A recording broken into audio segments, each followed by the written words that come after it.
The music was pounding so loud at my brother Connor's bachelor party that I almost missed the way Angel looked at me across the crowded Chicago penthouse suite. But when Connor, laughing with his buddies and already 3 drinks in, pushed me toward the dance floor and Angel caught my arm instead, the night took a turn I never saw coming, leaving me questioning everything I thought I knew about myself and my family in ways that would echo for years. The suite overlooked the glittering skyline of downtown Chicago, with floor-to-ceiling windows reflecting the neon lights from the street below and the laughter of 20 guys who had flown in from all over the country for this weekend. Connor, my big brother, the one who had always been the golden child, tall, broad-shouldered, with that easy smile that won over our parents and his fiancée Sarah, was about to get married in 2 weeks. This was supposed to be his last hurrah, a celebration of the straight-laced life he had built. I was Jordan, the younger brother, the quiet one who handled the family business back in the suburbs and kept my own life neatly compartmentalized. Angel had been Connor's best friend since college, the guy who showed up for every holiday, every crisis, always with that calm, thoughtful presence that made everyone feel seen. He was handsome in a way that didn't scream for attention. Dark hair neatly styled, warm brown eyes that seemed to understand more than they should, and a gentle smile that could disarm the most guarded person in the room. Tonight he wore a simple button-down that matched the party's casual elegance, sleeves rolled up to reveal strong forearms. I had known him for years, but something about the way he looked at me now felt different, charged with an electricity I couldn't name. "Hey Jordan," he said, his voice cutting through the bass like a lifeline. "Let's get some air before your brother drags us into another round of those ridiculous drinking games." I followed him out to the balcony, the cool night air hitting my face like a wake-up call after the stuffy heat inside. The city stretched out below us, cars moving like slow rivers of light, the distant hum of traffic mixing with the faint echo of music from the suite. Angel leaned against the railing, his profile sharp against the glowing horizon. "You okay? You've been quiet all night," he said, turning to face me. His eyes held mine a second too long, and my stomach twisted in a way that had nothing to do with the beer I'd been nursing. I shrugged, trying to play it cool. "Just thinking about Connor tying the knot. Feels big, you know? Like everything's changing." Angel nodded, but there was a softness in his expression that made my chest tighten.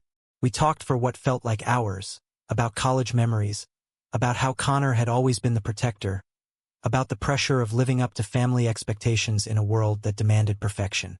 As the conversation deepened, Angel shared stories I had never heard, moments from their college days when he had struggled with his own identity, coming out quietly to a few close friends but never making it a big deal because he didn't want to complicate things for Connor.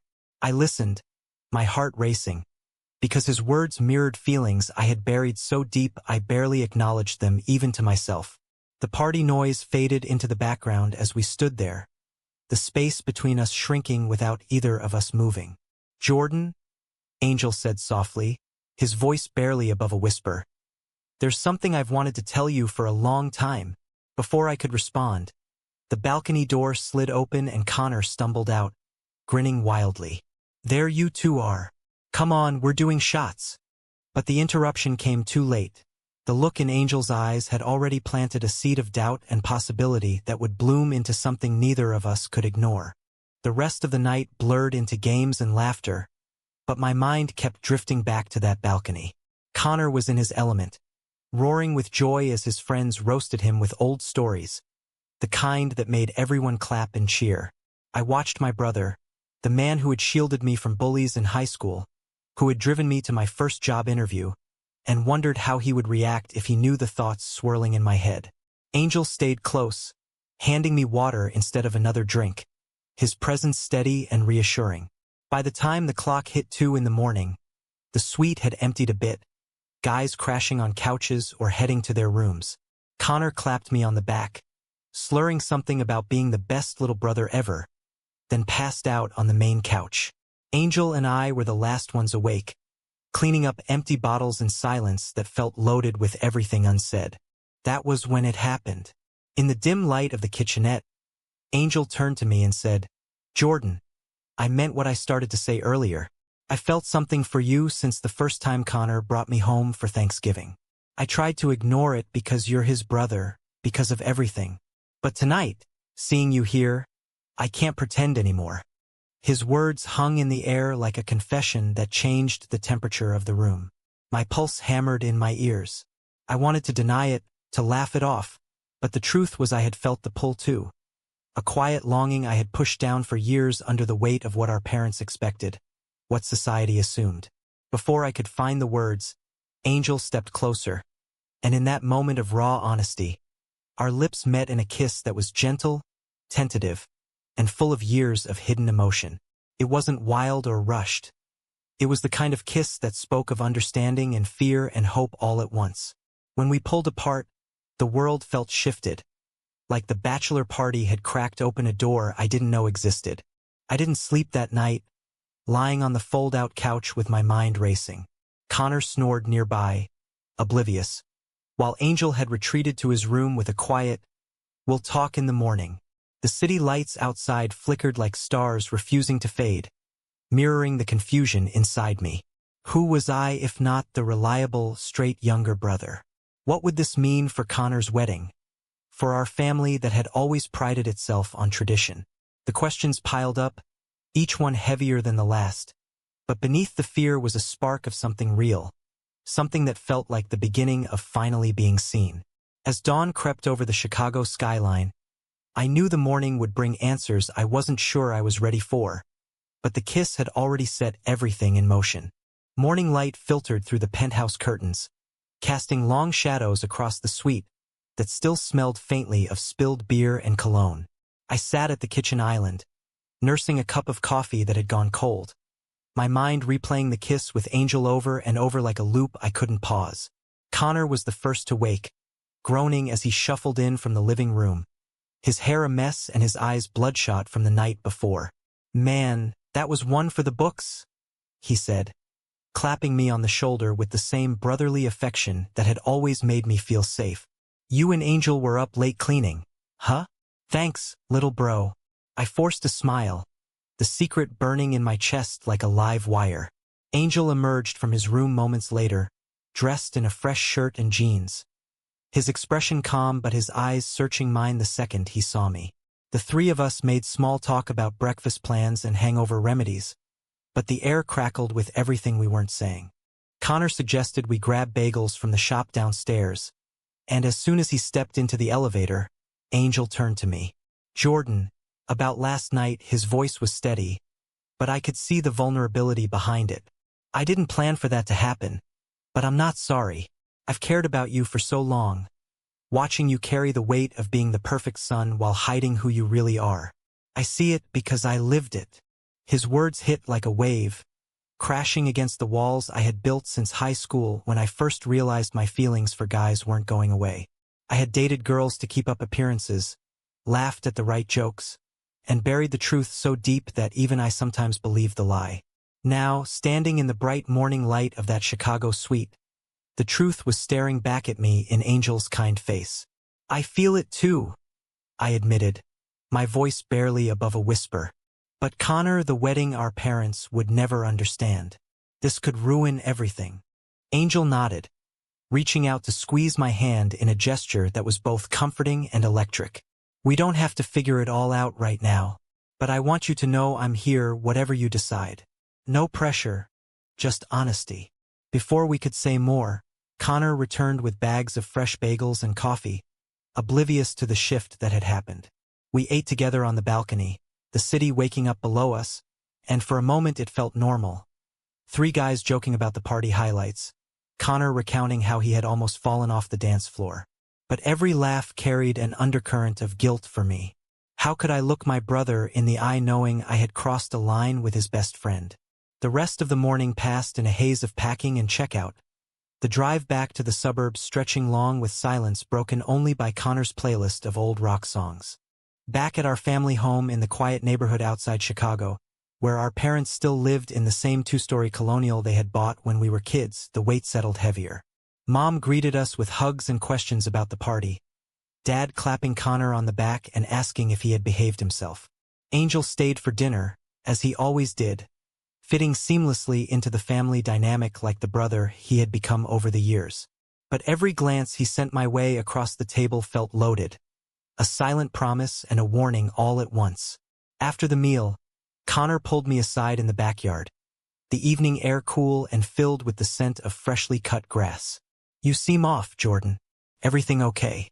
If the party was too much or something's bothering you, you can tell me. I'm your brother." His concern was genuine, the same protective tone he had used since we were boys. I wanted to confess everything right there, but the words stuck in my throat. Instead, I mumbled something about work stress and changed the subject. That night, alone in my childhood room with its faded posters and old trophies, I stared at the ceiling and let the reality sink in. The bachelor party had been the spark, but the morning confession with Angel had ignited a fire I couldn't extinguish. I thought about the life I had been living, safe, expected, empty in ways I had ignored. Angel's words echoed. He saw me, the real me. But what would that cost? Connor's wedding was 2 weeks away. Sarah was already planning the seating chart with our parents, and the family business waited for me to step up as the reliable one. Society didn't make it easy either. Whispers at family gatherings about settling down with a nice girl had always stung more than I admitted. Sleep came in fits, dreams mixing memories of the kiss with visions of disappointed faces. When I woke the next day, the sun streaming through the blinds, I knew the truth had been exposed, and there was no going back. Angel texted me later that morning. "Coffee this week? No expectations, just talk." I stared at the screen for a long time before replying yes. The journey had begun, and the morning truth had already started shaking the foundations of the family I loved. The week after the bachelor party blurred into a series of stolen moments and quiet conversations that pulled me deeper into the whirlwind Angel had started. We met for coffee at a small cafe downtown, the kind with exposed brick walls and soft jazz playing in the background, far from the suburbs where eyes were always watching. Angel sat across from me, his fingers tracing the rim of his mug as he listened to me unload years of bottled-up fears. "I've always known, Jordan, but I never pushed because I respected your space," he said gently. "But seeing you at the party, the way you responded, it told me maybe you were ready to stop hiding." His patience was a balm against the storm raging inside me. I told him about the nights in college when I had stared at my reflection wondering why I couldn't feel what my friends did for girls. The forced dates that left me empty. The relief I felt whenever Angel visited and we talked for hours about everything and nothing. Connor, meanwhile, was caught up in wedding preparations, dragging me to tux fittings and rehearsal dinners where Sarah beamed with excitement and our parents fussed over details. Every time Connor slapped me on the back and called me his best man, the guilt gnawed harder. He had no idea that his best friend and his brother were now connected by something deeper than friendship. One evening, after a long day at the family hardware store where I managed inventory and customer complaints, Angel picked me up for a drive along the lakefront. The Chicago skyline glittered in the distance as we parked and walked the path, the water lapping gently against the shore. "I'm scared," I admitted, stopping to look out at the horizon. What if telling Connor destroys our family? What if our parents can't accept it? Society already makes it hard enough. Looks at work, comments from uncles at holidays. I don't want to be the reason Connor's wedding turns into a nightmare. Angel stopped beside me, his shoulder brushing mine in quiet support. "You're not alone in this. I faced the same fears, the same pressure from my own family back in California before I moved here. But living a lie hurts more in the long run. Whatever you choose, I'll stand by you." His words gave me courage, but the misunderstandings started creeping in soon after. Connor noticed my distraction during a family barbecue that weekend, the backyard filled with relatives laughing under string lights while burgers sizzled on the grill. "You've been distant since the party, Jordan. Did something happen with Angel? You two were thick as thieves that night."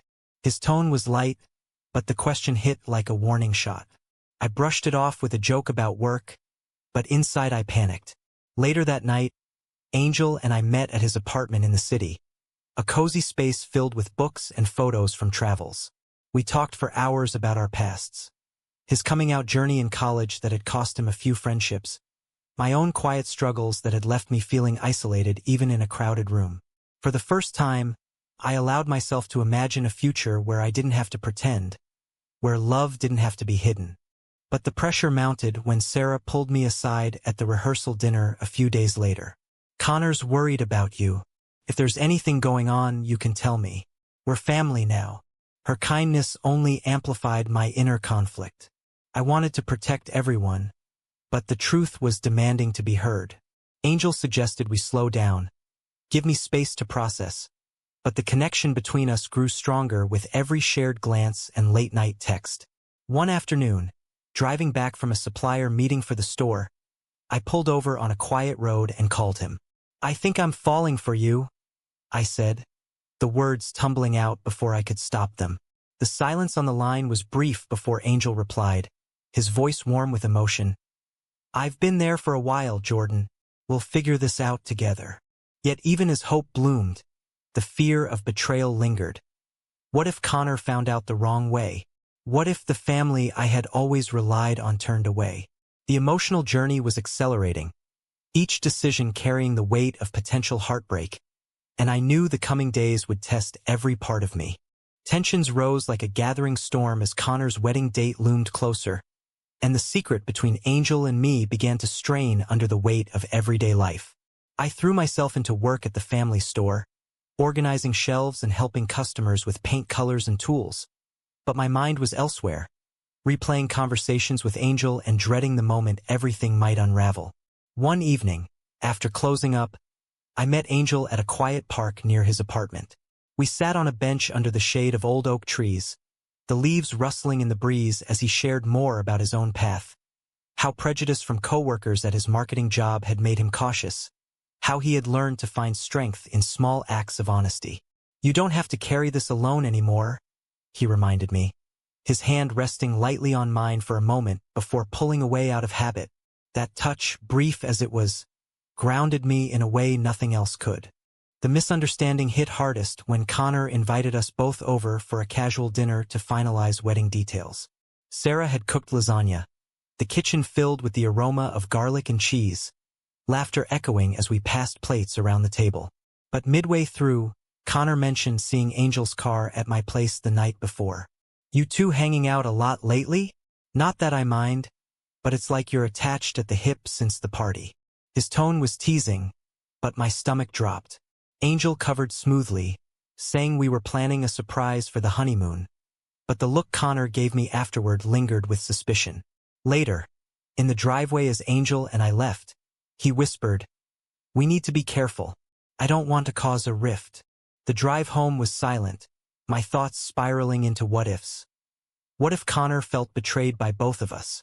What if our parents, who had sacrificed so much for us growing up, saw this as a rejection of everything they taught? Family pressure intensified at Sunday dinner the following weekend. Mom served her famous pot roast, Dad talked about retirement plans for the store, and the conversation turned to my future. "When are you going to find a nice girl and settle down, Jordan?" Dad asked, half joking but with that underlying expectation that had shaped my life. I mumbled a vague response, but Angel's presence across the table, invited as always, made the words taste like ash. Afterward, in the garage helping Dad with tools, he patted my shoulder. "You're a good son, always have been. Don't let life pass you by." The words stung because they highlighted the gap between who I was and who they thought I was. That night, Angel and I talked on the phone for hours, his voice a steady anchor as I voiced the crisis building inside.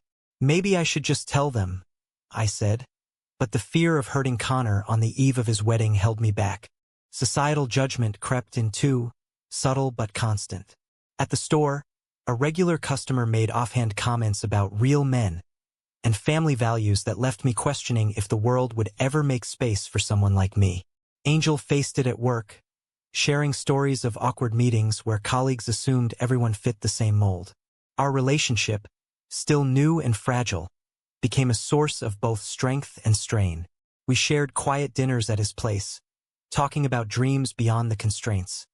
Traveling together, building a life where love didn't need hiding. But a betrayal of sorts came when a mutual friend from the bachelor party texted Connor a blurry photo from the balcony that night, asking jokingly if Angel and I were hitting it off. Connor confronted me the next day at the store, his face serious. "Is there something you're not telling me, Jordan?" That photo, it looked intense. I deflected, heart pounding, but the crack in our brotherhood had formed. The internal conflict tore at me. Loyalty to family versus the awakening of my true self. Angel offered patience, but I could see the toll on him too. The journey toward acceptance was paved with these hard choices, each one forcing me to confront the man I wanted to become. The climax of the emotional storm arrived the week before the wedding, when misunderstandings and external pressures collided in a way that left scars on all of us. Connor pulled me aside after a final tux fitting, his usual easy grin replaced by a furrowed brow. "I talked to Angel. He wouldn't say much, but I know something's going on between you two. Look, if it's what I think, I'm not mad. I just wish you trusted me enough to tell me." His words were a mix of hurt and support, but they hit like a betrayal of my own secrecy. I froze, the fitting room mirrors reflecting my panicked expression back at me. "It's complicated," I managed, but the damage was done. Connor stepped back, nodding slowly. "Just don't let it mess up the wedding. Sarah deserves a perfect day." The conversation ended there, but the air between us had changed, heavy with unspoken questions about identity and loyalty. Angel and I met that evening at a secluded spot by the lake, the water reflecting the city lights like scattered diamonds. He listened as I recounted the confrontation, his face etched with concern. "I never wanted to come between you and your brother," he said, voice thick with regret. "But hiding was eating us both alive. Maybe this is the push we needed." We sat in silence for a while, the wind carrying the distant sounds of traffic, processing the sacrifice that might be required. I thought about the years Connor had stood by me, the family barbecues and holidays that had defined us, and wondered if my truth would fracture it all. Societal prejudice amplified the fear. News stories about families torn apart, friends who had lost jobs over similar revelations. That night, doubt crept in, leading to our first real argument. "Maybe we should pause until after the wedding," I suggested, the words tasting bitter. Angel's eyes flashed with pain. "If you need space, I understand, but running from this won't make it disappear." We parted with a hug that felt like goodbye, the misunderstanding widening the gap between us. The next few days were agony. I threw myself into last-minute wedding errands, helping Mom with centerpieces and listening to Dad's advice on business, all while my mind replayed the late conversation. Connor avoided deep talks, focusing on his fiancée, but I caught him watching me with a mixture of worry and confusion. A family friend at the rehearsal dinner made a casual joke about finding the right girl, and it took everything not to walk out. Angel kept his distance as requested, but his absence left an emptiness that confirmed how much he had become part of my life. Internal crisis peaked one rainy afternoon when I sat in my car outside the store, tears blurring the windshield as I confronted the core question. Was I willing to lose my family for the chance at authentic love? The awakening was painful, stripping away the layers of pretense I had worn for so long. Then, in a twist of fate, Connor showed up at my door late that night, soaked from the rain. I talked to Angel. He told me everything. How long he's cared for you, how you're figuring yourself out. "I'm hurt you didn't come to me first, but I get it. This world isn't kind to guys like you. But you're my brother, Jordan. I love you no matter what." His acceptance was the lifeline I hadn't known I needed, a bridge across the divide. We talked until dawn, Connor sharing his own moments of doubt about life choices and how Angel had been a steady friend through it all. The betrayal I feared dissolved into understanding, but the sacrifice remained. Telling our parents, facing the community, choosing a path that defied expectations. Angel and I reconciled the next morning over a simple text that led to a coffee meeting filled with quiet forgiveness.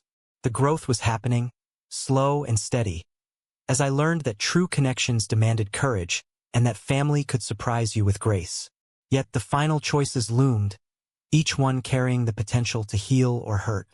The wedding day dawned bright and clear, a perfect Chicago spring morning that belied the turmoil beneath the surface. Connor stood at the altar looking sharp in his tux, Sarah radiant beside him as vows were exchanged in the small church our family had attended for generations. I stood as best man, Angel nearby in the pews, his presence a quiet anchor amid the flowers and candlelight. As Connor kissed his bride, I felt a swell of pride mixed with relief. The day had gone off without the explosion I had dreaded. But the real turning point came at the reception in the backyard of our family home. Lights strung across the trees and music playing softly. Connor pulled Angel and me aside near the old oak tree where we had played as kids. "I meant what I said the other night," he told me. "You deserve to be happy, Jordan. And Angel, you've been like family already. If this is real, I'm with you both." His blessing was the permission I hadn't realized I needed, a step toward healing the rift and embracing the journey ahead. Later, under the stars, Angel and I slipped away to the same balcony where it had all begun weeks earlier, the city lights now a distant glow from the suburbs. "I choose us," I said, taking his hand without hesitation. "The fear is still there, but so is the hope. I'm done hiding." Angel's smile was the brightest thing I had seen in months, his eyes reflecting the same growth I felt inside. We talked about the future, coming out to our parents together, navigating the business and society with honesty, building a life rooted in authenticity rather than fear. The misunderstandings and sacrifices had forged something stronger, a bond tested by fire and emerging resilient. Family reactions would come, Mom's tears, Dad's questions, but Connor's support paved the way for conversations filled with love instead of judgment. The emotional awakening extended beyond romance. I learned to value my own worth, to stand against prejudice with quiet strength, and to see relationships as choices worth fighting for. Months later, life had settled into a new normal. Angel moved closer to the suburbs. We started small traditions like weekend hikes along the lake, and Connor and Sarah included us in their married life without awkwardness. The family business thrived as I brought fresh ideas, no longer weighed down by secrets. Challenges remained. Awkward family gatherings, the occasional sideways glance from neighbors, but each one became a chance to grow, to prove that love between men could coexist with the bonds we cherished. The journey had transformed me from the closeted younger brother into someone who understood the power of honesty and the beauty of being seen. Angel and I stood side by side through it all, our connection deepening with every shared decision and quiet moment. True or false? True love is worth risking everything, even family approval?